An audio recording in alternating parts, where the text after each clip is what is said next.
Hello, I'm Mike, and this is Will. We are the Tabletop Donkeys. Hello. And today we're bringing you issue 75 of Warhammer Age of Sigmar Mortars magazine. And this issue we got is the first of 4 parts of the Mortis engine, which will be finishing our Nighthaunt collection. And as always, if you want to skip to the battle for this issue, you can use the time code in the description or the chapter bars. But first up, we'll be looking through the issue itself. First up so we have the background on Mortis engines. So these are sort of necromantic constructs which house the souls of dead necromancers that act as loci of death magic and are carried into battle by various spirits and usually directed by a necromancer on the little plinth on the back.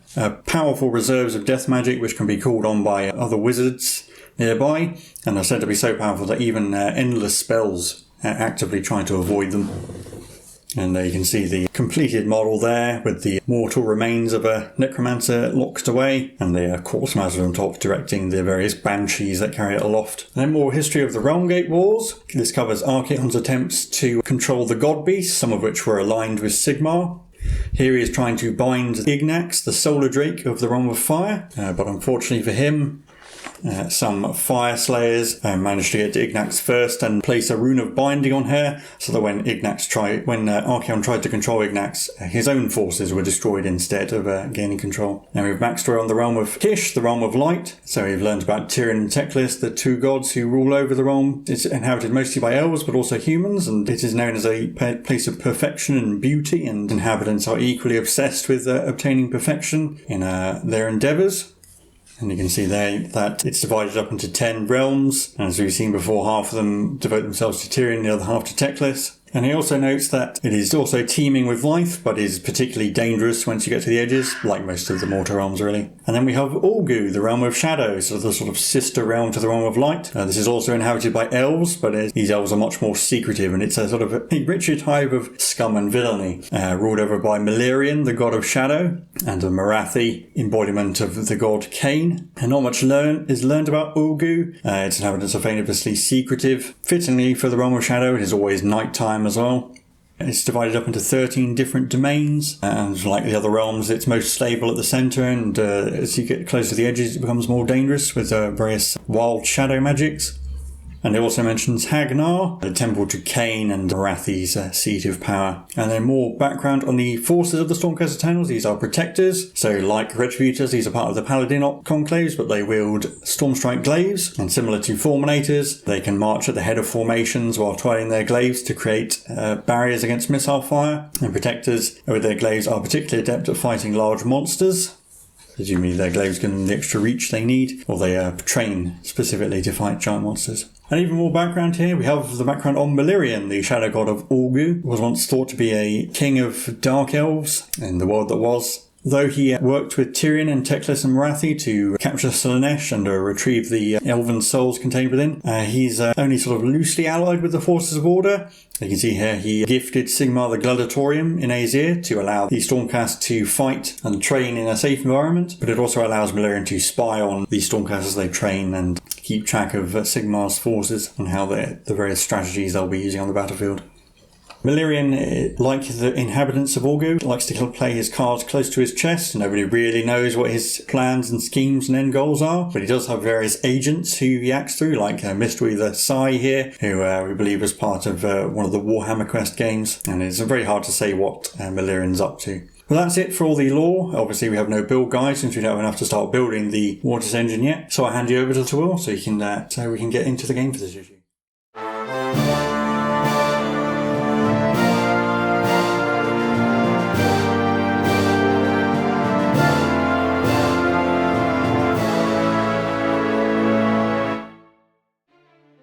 They will soon be into our game, but first up we have a tutorial for fighting order in the close combat phase. So there are 3 considerations that it mentions here: the goal of the battle plan, your most important units and your opponent's most important units for deciding which unit to fight with first or in what sequence in the fight phase. So considering the goal of the battle plan, in this example here there are 2 units of Blade Geist, but one of them is near an objective, so if they fight first they might well be able to take out enough Secretors to take the objective. Whereas the other ones, although they'll probably do a lot of damage, aren't going to affect the outcome of the game at this point, so it might make sense to fight with the other ones first before those Secretors can strike back.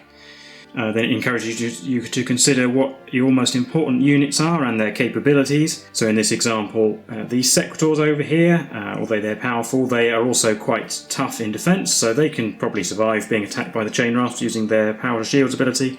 Whereas the Gryph-hounds are quite fragile and they also have their ability to retreat after fighting, so it makes sense to fight with them first so that they can do some damage and then escape. And finally, your opponent's most important units. So in this case, the Guardian of Souls is providing both a damage bonus and an ability to ignore damage to the Spirit Hosts, so fighting with the Secretors first to try and take him out might make sense in this scenario. Now we have the Realm of Battle rules for Ghyran, the Realm of Life, which our battle this issue will be taking place in. So first up, the Realm Sphere magic is Shield of Thorns, which has a casting value of 5. If it's successfully cast, you pick a friendly unit wholly within 18, and until your next hero phase, enemy units that finish a charge within 3 inches of that unit suffer D3 mortal wounds. The Realm Command ability, spend a command point, and allow a friendly hero to cast Shield of Thorns even if they're not a wizard, or if they are a wizard, then in addition to any other spells they cast that turn. And you can do that even if you've already cast the spell that turn. And finally, the Realmscape feature, so the terrain features on the board have the healing special rule. So at the start of your hero phase, roll a dice for every friendly unit within 1 inch of the terrain feature, and on a 6, you can heal D3 mortal wounds that unit has suffered. And there's just a tutorial here on the back, which is all very straightforward. And then a short story of background for our game here. So some Stormcast Eternals have lured some of the Nighthaunt through a portal into the Realm of Life, and they're using the innate magic of that to defeat the Nighthaunt. So that's the first item on our strategic overview map here on the right hand side there. The one at the top there, Call of Darkness, is some of the Nighthaunt have been overcome with strange corrupting energies. There's thought that this might be to do with the essences of the Forge that have made their special weapons. And down here, some of the Stormcast that were trying to attack the Forge of Rexxar are still fighting on and using the terrain to their advantage to try and lure the Nighthaunt into ambushes. As usual, we have our forces lists that we'll be able to choose from for this game, and just a little bit more background here on all those things. And our battle plan, Into the Jaws of Life. So we're actually back on the Realm of Life board for this one, just the one battle mat here. There's an objective right in the centre, and the Stormcast and Nighthaunt territories are predefined. They're actually on the opposite ends to what they were when we used to fight in the Realm of Life. So the Stormcast are effectively on the old Nighthaunt end. We set up the terrain over the printed terrain, like we used to do when on this map. The Stormcast start deploying first. The game lasts for 5 battle rounds, and the player with most victory points wins. Victory points are gained for holding the objective at the end of a player's turn, and it is worth a number of victory points equal to the current battle round number. So 1 in battle round 1, 2 in battle round 2, and so on. And for our armies, we each pick 3 choices from our heroes list and 3 choices from our troops list. So that's all very simple. We'll get the board set up, show you the armies we've picked, and then get straight into the game. Having a look at the Stormcast army I've picked, my 3 heroes are the Lord Relictor, the Lord Exorcist, and a Knight Incantor. The Lord Exorcist will be my general. He'll have the Strategic Genius command trait for an extra command point, and the Lord Relictor will have the Relic Sword artifact. And then for my troops choices, we've got 3 Evocators, 5 Secretors with 3 Great Maces, and a unit of 4 Castigators.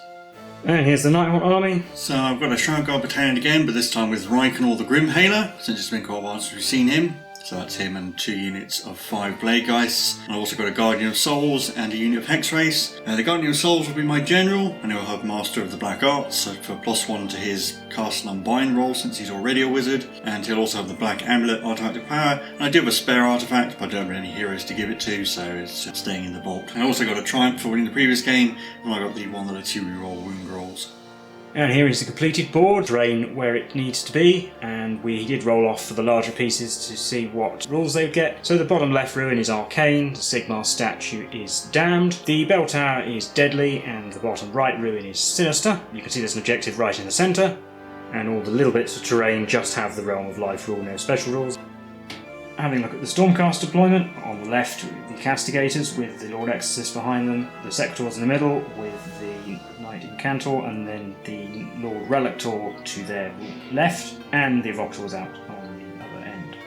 And the Nighthaunt deployment. So on the left I've got Rykenor perched up on the top of the building, and I deployed him and the Blade Geists at the same time. So they're all huddled around the ruin. And the Guardian of Souls is also in amongst all the Blade Geists, so he's within an inch away of that pillar, so he gets the arcane benefit as well. And then the Hexwraiths are just on my, or on the right, be my left effectively, facing off against the Castigators.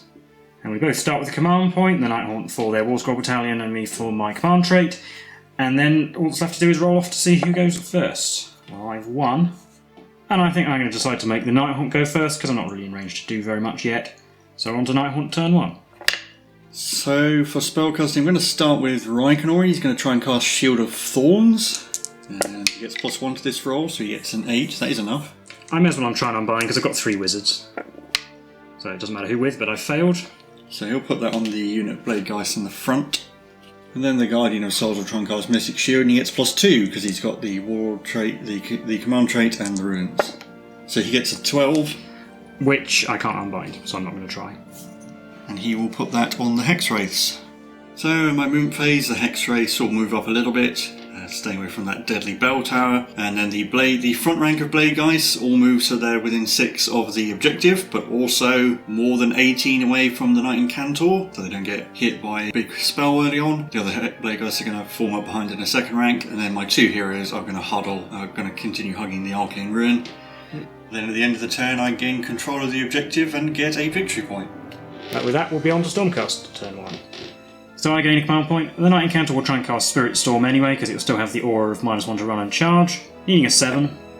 Getting a 7. I'll try and unbind that with the Guardian of Souls, so he gets +2. So he gets an 11, so it's successfully unbound.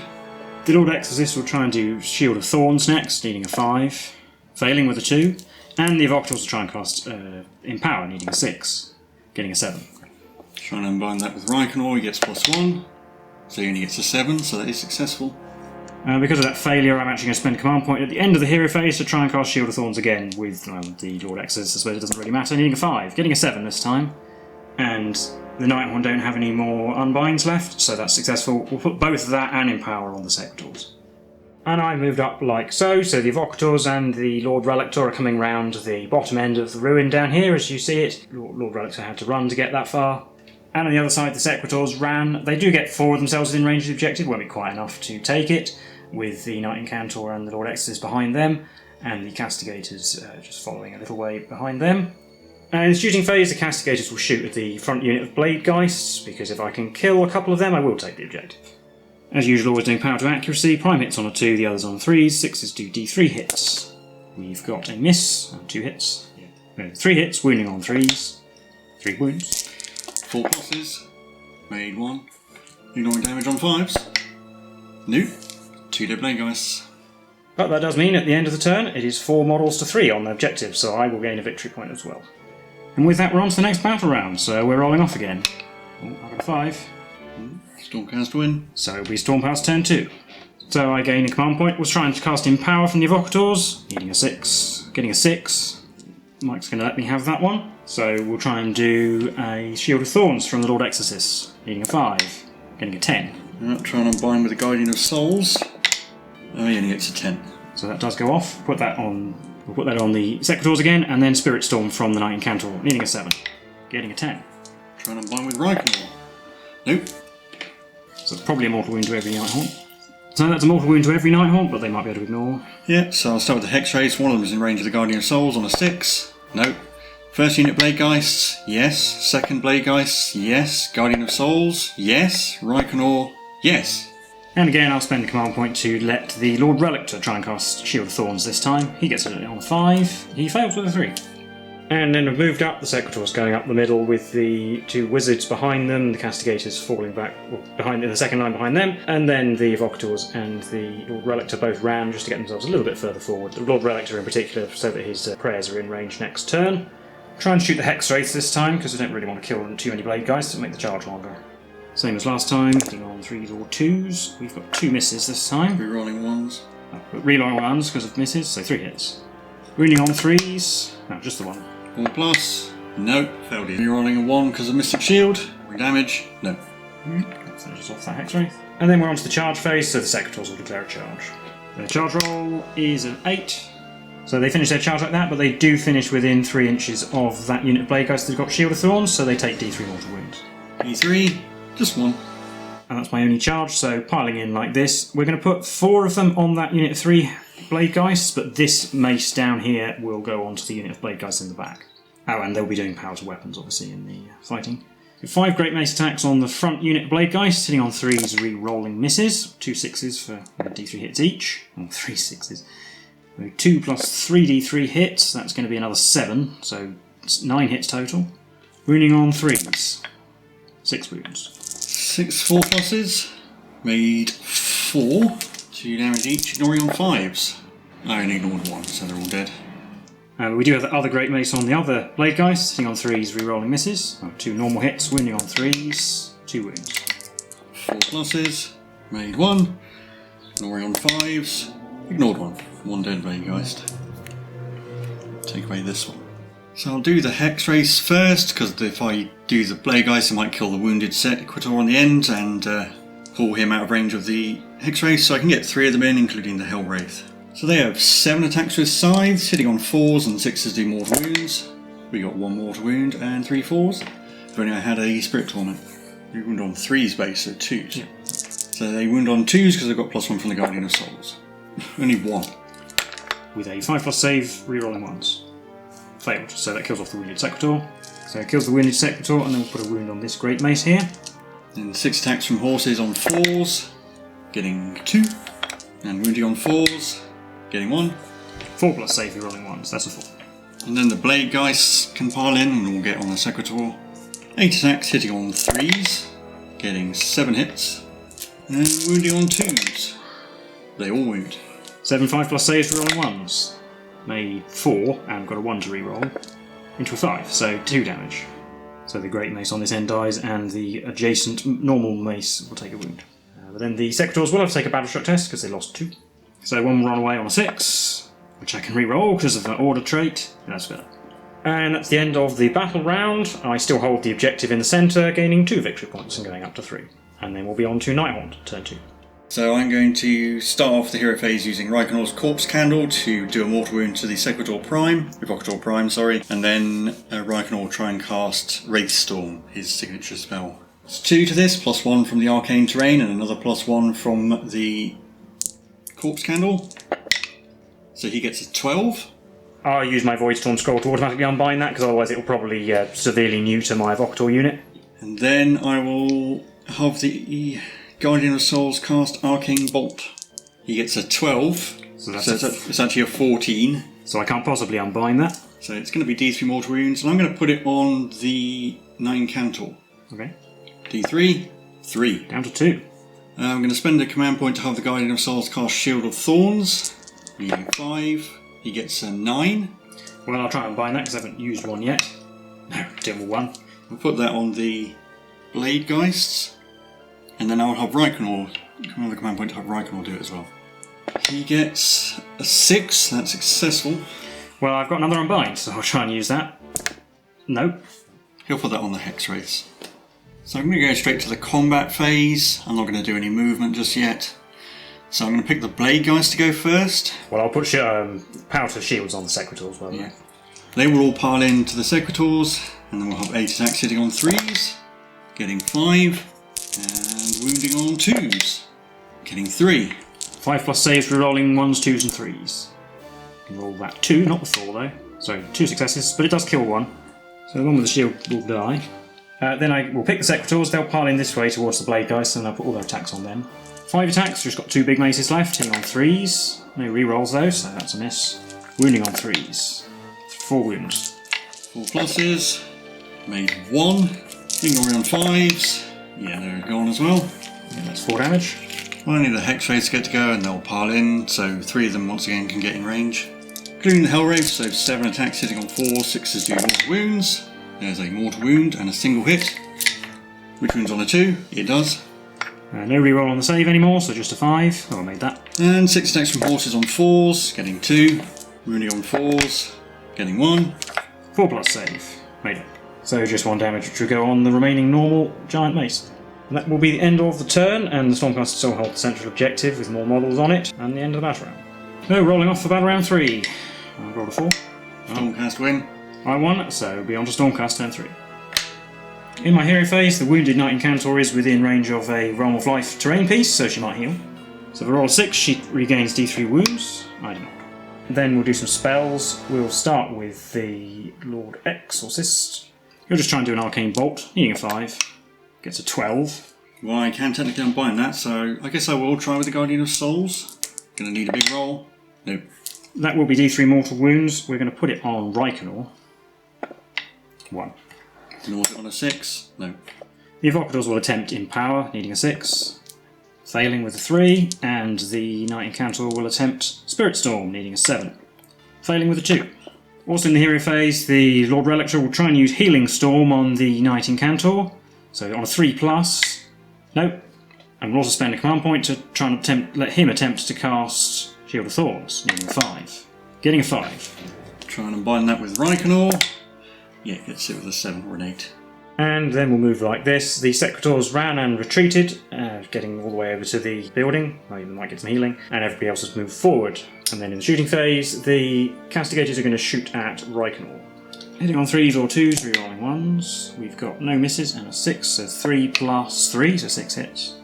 Wounding on 3s, no, 2. 4s, made 1, ignoring on a 6, no, down to 5. And then we'll do some charges. We'll do the Lord Relictor. He charges 5 inches only. Unfortunately not enough to get to the Guardian of Souls, so he's just going to attack the Hex Wraiths instead, but he does finish within 3 inches of them, so he will take D3 mortal wounds. D3, 2. Down to 3. 3. We won't charge the Lord Exorcist in, because that D3 mortal wound is actually quite punishing. So we will attempt the Evocators. They roll a 7. Unfortunately, no matter where they finish, there's always going to be within 3 inches of the Hex Wraith, so the Prime has gone over here because I'm kind of expecting him to die, and hopefully therefore get some attacks on the Hex Wraith with the other 2. So D3 mortal wounds. Just 1. Oh, he doesn't die. Well, I guess we'll do the Evocators first, otherwise the Guardian of Souls probably will kill the Prime. So there are 2 attacking the Hex Wraith, and the Prime will attack the Guardian of Souls. 8 attacks on the Hex Wraith, hitting on 3s. Getting 2 hits. Wounding on 3s. 2 wounds. 4 pluses, made both. And 5 attacks from the Prime on the Guardian of Souls, hitting 4 times. Wounding on 3s. Wounding 4 times. 4 pluses. 1 more in the box. Made 3.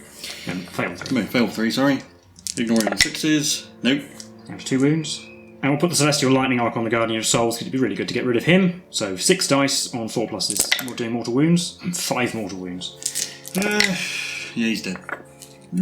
So the Hex Wraiths will go. They'll attack the Lord Relictor since he hasn't been yet. Can't really pile in to get any more in, so we've just got 7 attacks with size. Hitting on 4, 6 mortal wounds. There's a mortal wound and a single hit. That wounds on a 3. It does. He has a 4+ save against that, which he made. So he takes a wound so far. And horses on 4s. Getting 4 hits this time. Wounding on 5s.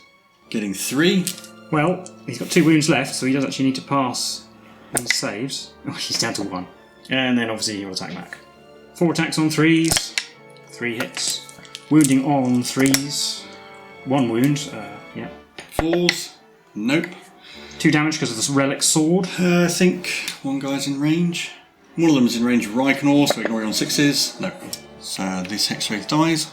And that's the end of the turn. I still hold the objective, gaining 3 victory points and going up to 6. And then we're on to Nighthaunt, turn 3. Yep. Yeah. I'll use a Corpse Candle to do 1 mortal wound to the Lord Relictor and finish him off. And then Reikenor is going to try and cast Wraith Storm with +2 to the roll. Getting a 9. Well, I'll try and unbind with the Knight Incantor. Getting a 10. Oh, getting a 12. Well, also Reikenor potentially heals. No. And a command point as well to let Reikenor try and cast Shield of Thorns. Gets a 9. The Evocators still have an unbind. Not. So I'll put that on the Hex Wraith again. And then Reikenor will come down off the building and try to charge the Evocators in the charge phase. Yep, and that's enough. And I'll pick Reikenor to go first. Okay. So he has 4 attacks with his scythe. 6s to hit, do 2 mortal wounds. Hey, we got a hit and a 6. The hit wounds on a 3. It does not. That does kill the Prime and put a wound on another one. Then 3 attacks from his horse on 4s. Getting 1. Wounds on a 4. No. Well, the Evocator will go then, and they'll pile in. And they pile in a bit to get both of them on Reikenor. 8 attacks on 4s. No, 3s. Why was it 4s? 8 attacks on 3s. We've got 5 hits. Wounding on 3s. 5 wounds. 4 pluses. Made 4. Ignoring damage on a 6. Yes. So no wounds so far. We'll put the Lightning Arc on him as well for 4+ to wound. 2 more wounds. Ignoring on 6s. No. Down to 3. So with a bit of a wonky pile in, we can get all the Hex Wraiths in. 7 attacks hitting on 4. 6s do mortal wounds. Now we got a mortal wound and 3 hits. Wounding on 3s, getting 2. 2 5+ saves. Made 1, so far that's 2 wounds. 6 attacks on horses on 4s, yeah, getting 1. Wounds on a 5, it doesn't. Does bring the Evocators down to 1 model though. But no battle shock test necessary because the Evocators are Bravery 8 base. And that's the end of the turn. So rolling for battle round 4. Oh, I will choose to continue.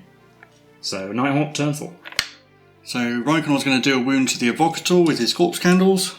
And then he's going to try and cast Wraithstorm again with +1. He gets an 11. Well, I can combine that with another natural 12. Nope, not this time. He'll put it on the... try and finish off the Evocator with it with D3. 2 mortal wounds. That kills the Evocator. Then I'll spend a command point to have Rykonor try and cast Shield of Thorns with 7, so yeah. Try and combine that with one of the other wizards, I suppose. Nope, failed. Put that on the Hex Race again.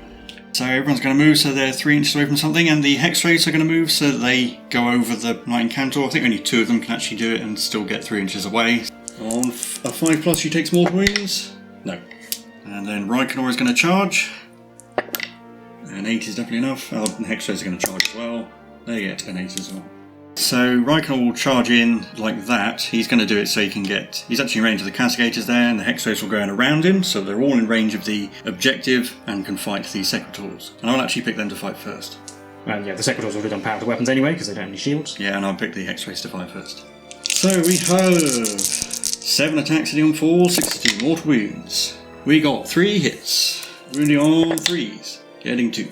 2 5+. Failed both, that's dead. Oh yeah, the Prime's down to 1 wound. 6 attacks from horses, hitting on 4s. See, horses are always better than riders with 4 hits. Wounding on 5s. Sorry, I rolled too many dice. Roll that again. Okay. Wounding on 5s. Nothing. Well, the Secretary Prime will go and attack Rykonor, because he could potentially take him out, and the Castigators aren't going to do anything. 3 attacks on 3s, re-rolling. Well, they will hit anyway. Wounding on 3s, 2. 4+, failed both. Rolling on 6s. Yeah, he's dead. Blech. Yeah, I'm just going to concede at this point, because the only thing I could have done was have Rykonor kill some Castigators and potentially hold the objective and keep me in the game, but that's not going to happen today. Even if I do nothing else, like in my turn, I'm going to gain 4 victory points for holding the objective, so that'll be 10 to 1. It's not going to swing back in the Nighthaunt favour. So that will be a Stormcast victory, and we will recap the game for you now. Well, that was the game for issue 75 of Warhammer Age of Sigmar Mortal Realms magazine. How do you think that went?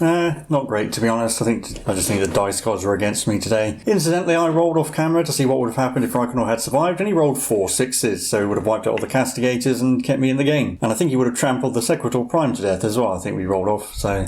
but then I imagine that Cantor would have exploded him. But yeah. Then you would have been... yeah, then I would have had 2 Hex Rays versus the Lord Exorcist. But yeah, I think there were some key points where I rolled badly with saves. And your Secretors lasted a really long time as well. You rolled like 5 saves on 5+, so Blade Guys didn't pull their weight in Hex Rays. Pretty sure they had multiple rounds of attacks where they only got 2 hits or something, so it's all a bit disappointing. Shield of Thorns, though, pretty handy spell. Quite a good charge deterrent. Yeah, I will say I did get pretty good lucky with my spell casting, though, I reckon. Having an arcane ruin in my deployment zone, it was pretty handy. Yeah, combined with that and Master Black Arts and Rykonor's Corpse Candles, yeah, you had a lot of buffs on that. And my spellcasting was actually pretty bad. I didn't get very many falls off at all. I got Shield of Thorns off a few times, but it never mattered because you'd never charge me until at the end.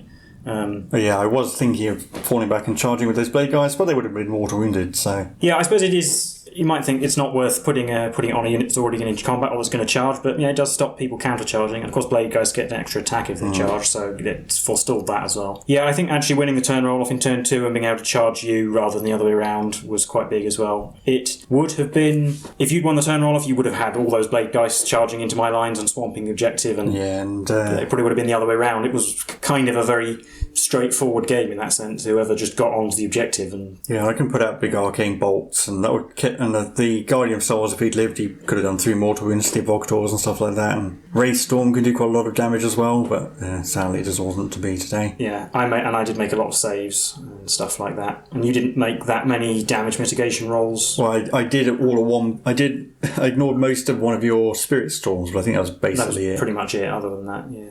The odd one here or there, but it wasn't enough to keep people alive. Yeah, especially on the Blade guys who should have been on 5s, and we rolled very well for those. When I charged my Secretors in, I was actually a little bit worried because I realised I'd brought all of your units in and charged into a Blade of Thorns. I think I got away with it, to be honest, rather than that was any particular brilliance on my part. I think I was lucky not to lose more Secretors than I did. And the Evocators as well did a lot of damage, but they could have done less if the Prime had died from the Shield of Thorns and things like that.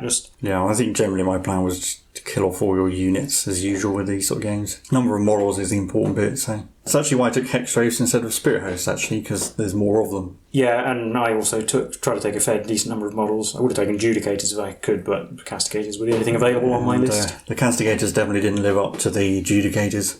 No, certainly not in accuracy terms. But they did alright, actually. And just generally this scenario as well, being on a small board, sort of negated a lot of my disadvantages, like lack of speed and... and I think pretty established that when it comes to just great big direct scrums, the Stormcast tended to win. And seeing as this is just a big scrum in the middle. Yeah, because I can just get stuck in and use my melee power to my advantage, whereas if you can outmaneuver me, it sometimes goes rather differently. And then we didn't see it, but obviously the healing ability for the terrain would be quite handy. I mean, it's one of those things that you'd roll a 6 and it'd be a sort of a clutch thing where suddenly you get some wounds back, so it's certainly not to be relied upon. Well, and also, this is our only brief jaunt back to the Realm of Life. It probably would have been much more interesting if we had these rules when we were actually on the Realm of Life, fighting over that. Bit weird that we're having a brief detour back here because the remaining games are still on the Realm of Fire. So. Yeah, or even it would be nice to have a big game with all the boards on the Realm of Life, because there's not really any reason why that couldn't be the case. It would just be a bit different. And it was noticeable actually that in this game we weren't just trying to stay away from the terrain all the time. So on a big board where we set the terrain up and don't have to stay away from it because it's all fiery, that would be a bit different, but no, well, never mind. And then obviously we did get the first part of the Mortis engine, but there's not much to say about that yet, so we'll reserve that to a later issue. Yeah, and I don't think you can build any of it at this point. In fact, you might have been able to build a little bit by the next one. I'm not entirely sure. Yeah, we don't get the building instructions in this issue, so I think that'll be all for this issue and this episode. So if you have any further thoughts, let us know in the comments below. If you enjoyed the video, then leave a like and subscribe. Let us know how you got on if you played this. We've been the Tabletop Donkeys, and we'll see you in the next one. Bye for now.